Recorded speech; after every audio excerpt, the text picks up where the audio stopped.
Good evening, everybody. Wow, we're not going anywhere then today. Good evening, everybody. Yeah, much better. I think, if somebody would have asked me 5 years ago that I'll be moderating a panel on cyber security in a PSU forum, I would really be surprised, right? Whether it's cyber, adoption of new technologies, PSUs don't normally are not looked at from a advancement perspective of these technologies, right? And more importantly, if you look at what's happening in the cyber world, once a week I walk into a board meeting and the board tells me, Jaspreet, I don't want to see our names in the newspaper because of a cyber attack, right? And the implications of that cyber attack can be anything. Our previous panel did a fabulous job on talking about some of the risks from a data security, data privacy perspective. But I would probably want just 1 minute more. Imagine something goes wrong in one of the factories where there is gas production and the valve, which is set to explode at maybe 150 degrees, today is at 50 degrees. Somebody through a cyber attack changes the value of that valve from 50 to 150. We are not talking about data loss, we are not talking about brand, image, etc.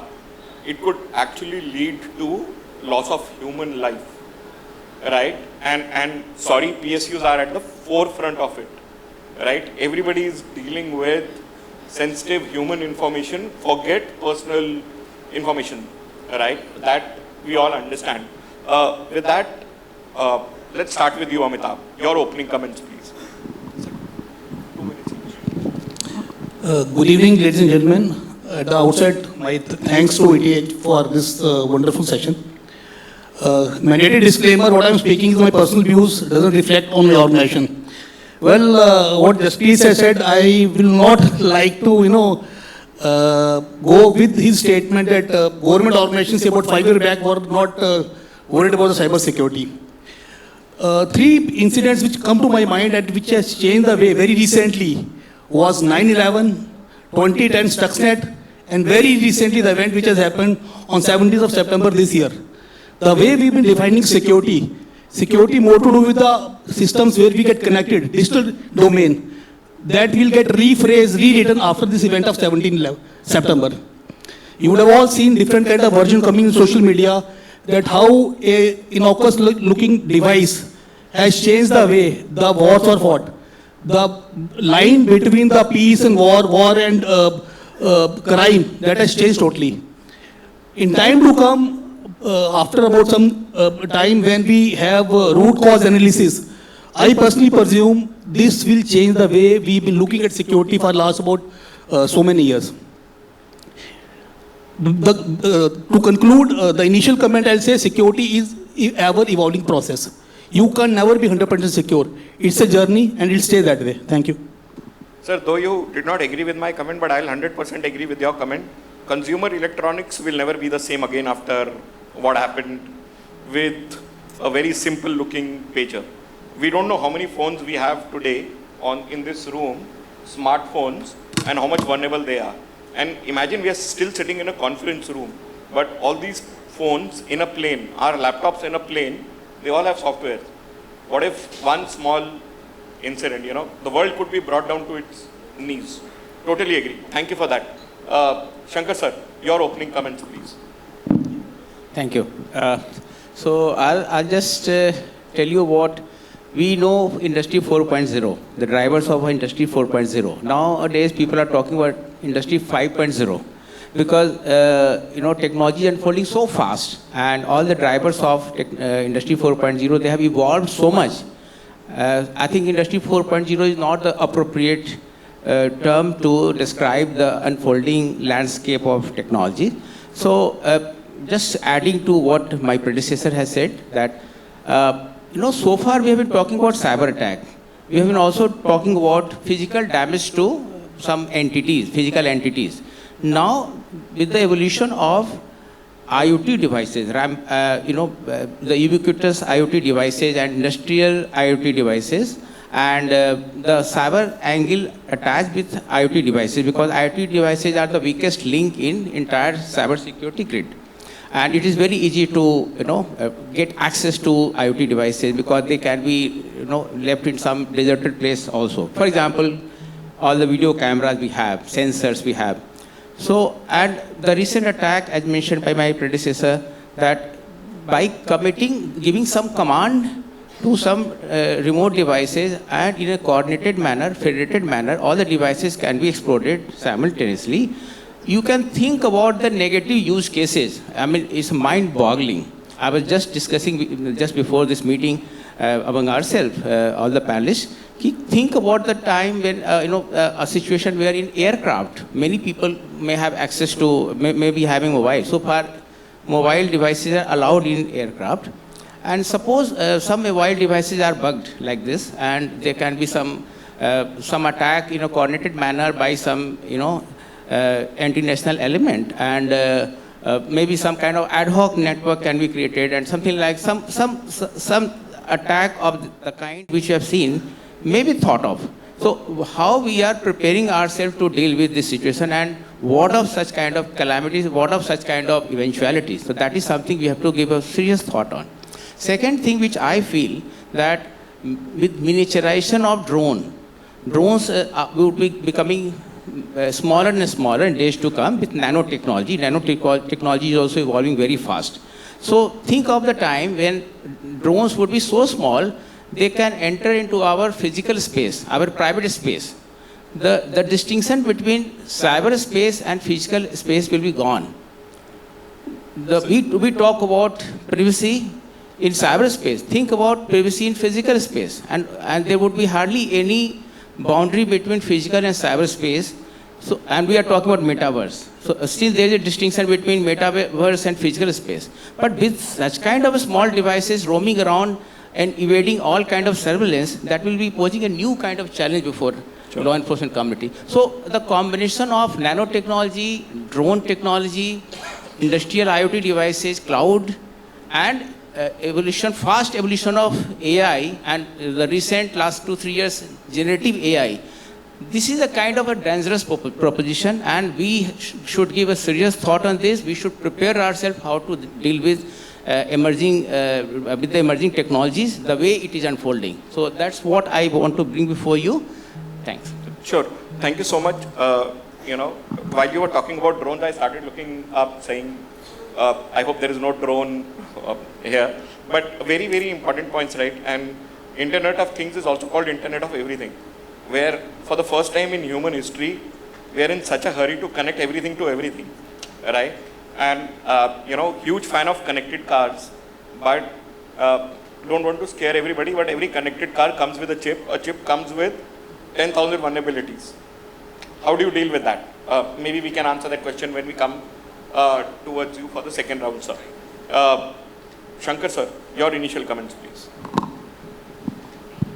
Thank you for the question, and thank you ETH for providing this platform to share my views. Disclaimer: views expressed are personal, nothing to do with any organization that I have served in past or present. And whatever I am saying, as a person who's got interest in the field, who's an information security practitioner and a researcher, I would draw a distinction with respect to cyber security at two layers. First is the tactical, and second is the strategic. And the tactical layer is where I agree with you, with your opening remarks, Jaspreet, that you said PSUs were not very inclined, even government was not very inclined about having cyber security as a focus area. And I classically called them, cyber security was addressed by ornamental CISOs who have no understanding of information security, but they are there because they're supposed to be there. And most of the people would say, people who matter in the management would say, क्या हो जाएगा? एक breach हो जाएगा तो क्या हो जाएगा? Data चला जाएगा तो क्या हो जाएगा? And I don't know if anyone over here has an answer, because memory is very short-lived. The most often used words are, you will lose reputation. तो reputation तो मुझे पहले भी चिंता नहीं थी. चला जाएगा 3 महीने में लोग भूल जाएंगे. अभी how many are not buying CloudStrike today? And nothing, no offense to anyone, any company. CrowdStrike still remains the number one. Temporary dip in share price, it is back to where it was, probably higher. So the tactical part, actually where the business centricity, bottom lines are there, day-to-day events, actually cybersecurity is not there. Coming to the strategic part, where nation states have come into play, where events like what has happened in Lebanon 2 days back, or where what is happening with Ukraine, or what is happening with the world at the strategic level day to day, where you have hidden arsenal in your armor, which you exploit at the time of opportunities, where CIIs are the biggest threat. If I can cripple your transportation, if I can cripple your logistics, if I can cripple your capability to even deliver warheads, those are the things where it becomes important. And those people, you can see the bias in this panel also, we talk of bias. There's a bias in this panel. The first person with his past experience, myself with the past experience, hear from someone from the security, have a cyber security orientation at a different level. Want to peck it at a different order in there.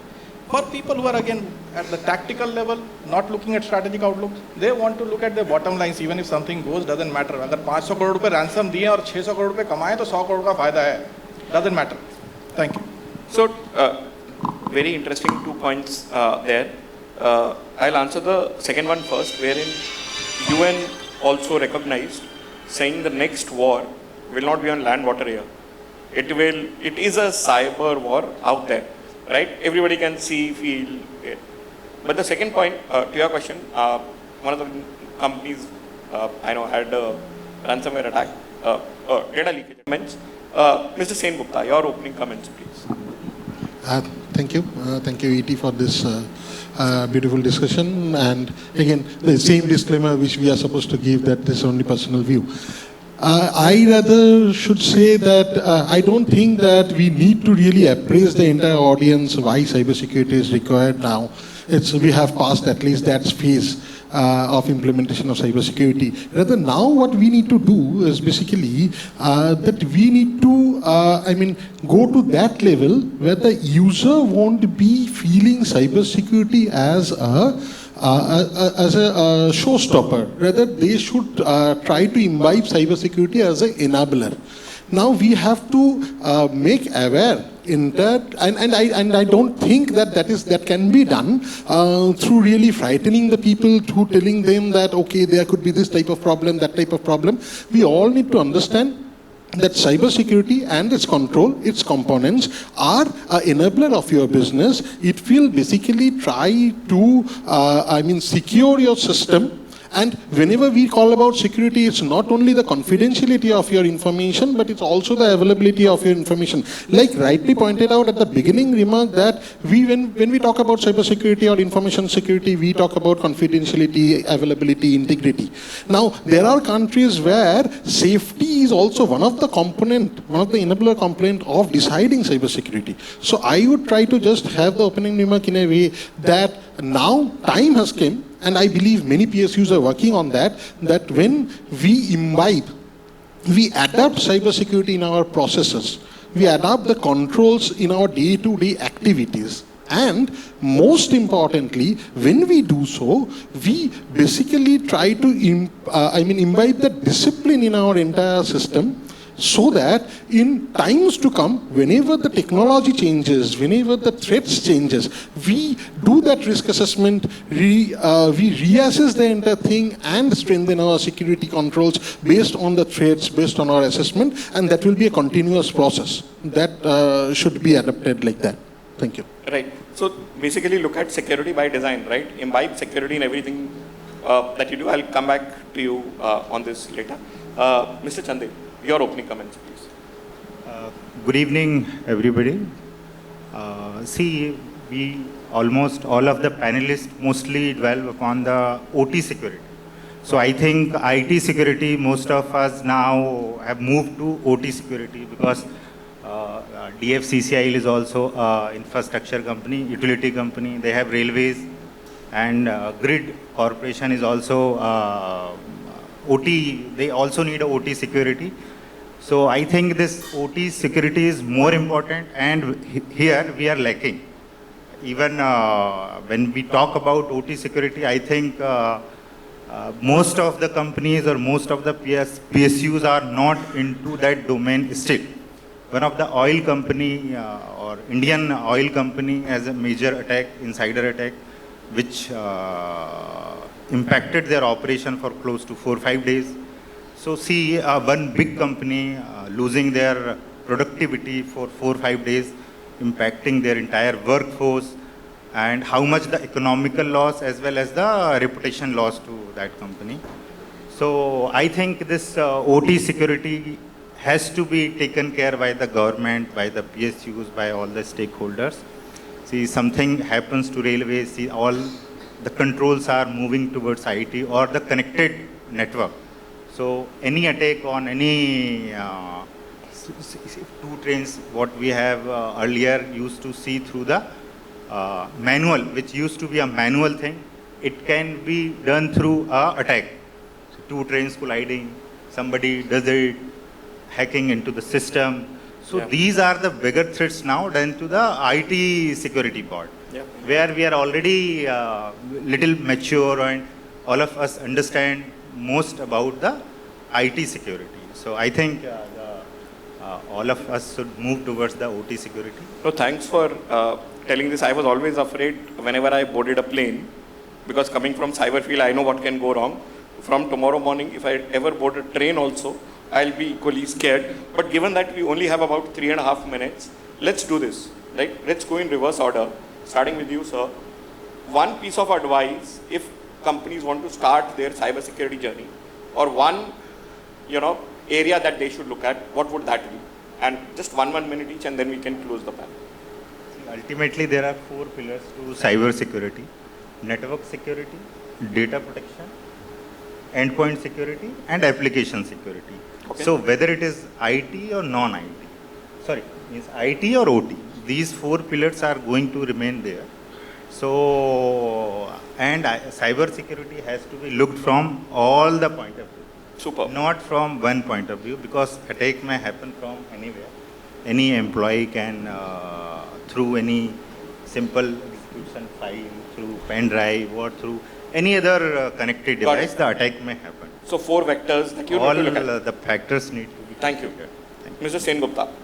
Yeah. I would say, don't think cybersecurity as something special, out of the box thinking, and it's a very different thing which can be implemented only by typically very qualified professionals, IT professionals, etc. Do a risk assessment. Every individual working in the organization, in your life, in your working professionals, you need to do a proper, thorough risk assessment. See what are the risks, what are the threats, what are the vulnerabilities. Try to control those vulnerabilities, try to mitigate those risks, implement control, operate the control as you have designed, and do check and balances, do reassessment for the controls and its effectiveness. That will implement your security posture. Whether you are an IT professional or not is not actually the question. Perfect. Like I tell everybody, cybersecurity is the responsibility of the CEO to the lowest level within the organization. It's a responsibility of each and every employee within the organization. Thank you for that. So your closing comments, please. The ecosystem has been covered, risk has been covered. Cybersecurity should not be, people should not be worried about cybersecurity. Thank you for saying this. It should this. be left to the people who are supposed to deliver it behind the scenes. Like in IT, people deliver it behind the scenes.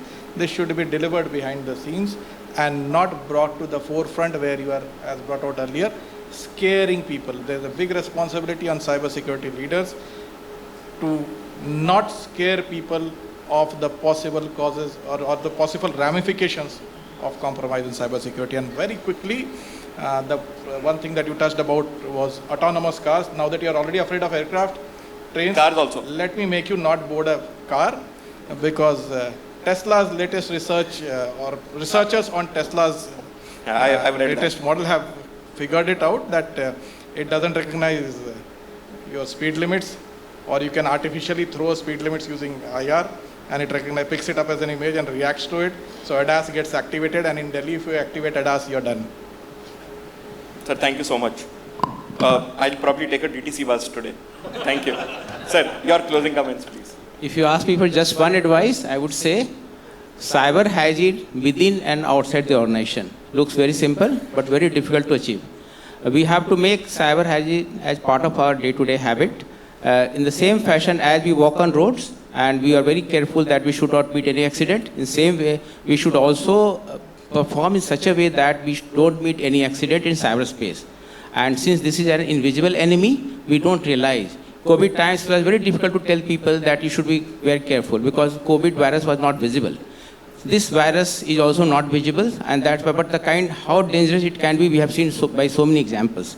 So this is one. And on technical front, I would say organizations should start the system of creating in-house resource per people, and also create cyber commandos, cyber yodhas in all the vulnerable groups, so that they become brand ambassador for spreading the information related to cyber security. Because the more we do awareness program, but again, police department alone cannot do it. We have to create a culture, a campaign in society so that each and every person are aware of the latest threats of cyber security. But again, I would say the human, the man behind the machine, the weakest link in cyber security. Best technology, best equipment cannot protect us, but of course, an aware and educated and enlightened human beings and users of the cyber system can definitely protect us. So they are the biggest shield, and we have to invest in that only. That can take care of 90% of our problems. 10% of problem we can address through other means. Thank you so much. Amitabh, your closing comments, please. I'll just restrict it to 5 points. Risk-based cyber security, top-down approach, cyber security as a culture, right combination of people, process, technology, and we should drop actually the word cyber security. We should start thinking of cyber resilience. Thank you. Thank you so much. Just 30 seconds to my panel and to anybody. Somebody asked me this in the panel, so I thought I'll replicate the same thing. Which is the safest computer in the world? Which is the safest computer in the world? Sorry? The one which is not manufactured or in the box. So I'll give you the answer, which I heard was computer which is shut down, locked inside a box, put in chains and thrown in the ocean. Please give a huge round of applause for my fellow panelists.